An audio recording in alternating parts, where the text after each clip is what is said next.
प्रदेश सरकार द्वारा बुधवार को विधानसभा में प्रदेश का आम बजट प्रस्तुत किया जाएगा। बजट से पहले लोगों ने प्रदेश सरकार से अपेक्षा की है कि बजट इस प्रकार तैयार किया गया हो कि महंगाई पर कंट्रोल हो सके। खासकर आम आदमी को महंगे पेट्रोल, डीजल, रसोई गैस सिलेंडर और किराना वस्तुओं के दामों में कमी को लेकर सरकार से काफी अपेक्षा है।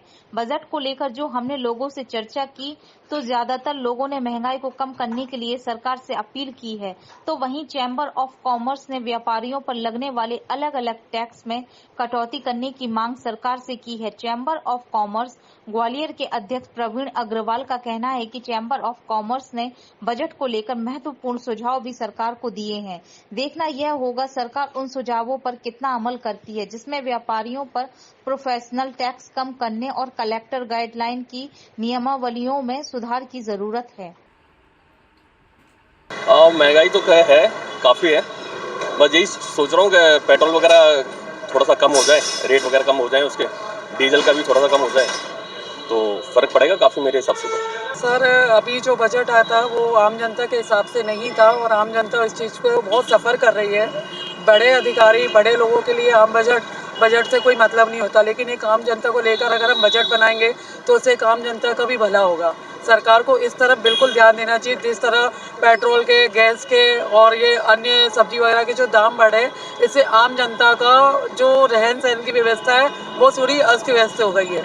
जो मध्य प्रदेश सरकार का जो बजट आ रहा है, Madhya Pradesh chamber of commerce द्वारा उसके लिए प्री बजट सजेशंस भेजे गए हैं और उसकी कॉपी मुख्यमंत्री जी को भी भेजी गई है और उम्मीद है कि उस बजट में मुख्यमंत्री जी हमारी चैम्बर ऑफ कॉमर्स की मांग पर विचार करेंगे। इसके अंतर्गत सबसे पहली मांग हमारी ये है कि व्यापारियों से प्रोफेशनल टैक्स हटना चाहिए, क्योंकि व्यापारियों के ऊपर वैसे ही इतने टैक्स हैं, तो फिर प्रोफेशनल टैक्स प्रोफेशनल पे होना चाहिए, व्यापारी पे नहीं होना चाहिए। ये पहली डिमांड है।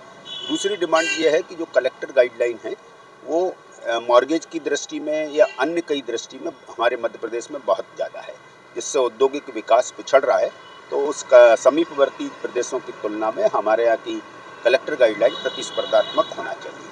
तीसरी हमारी डिमांड है कि जब सेल टैक्स विक्रय कर लागू था तो बहुत सारे लोगों ने उस समय एफडी जमा करनी होती थी और एफडी जमा करने के बाद रजिस्ट्रेशन होता था। अब सेल टैक्स के बाद वेट आया और वेट के बाद अब जीएसटी आ गया।